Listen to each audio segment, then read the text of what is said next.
Hello, in this video I'm gonna show you how to hide an app on Oukitel WP50. To hide an app, go to System Manager app, then click on App Lock, and now you need to enter a password that you want to set for App Lock. I'm gonna choose this one, then enter it again to confirm.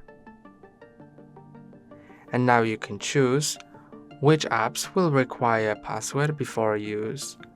I'm gonna select Messages, and you can choose whether you want to set independent password or login password. I'm gonna choose login password, and now when I go back and I want to go into Messages, I need to enter the password that's been set for App Lock.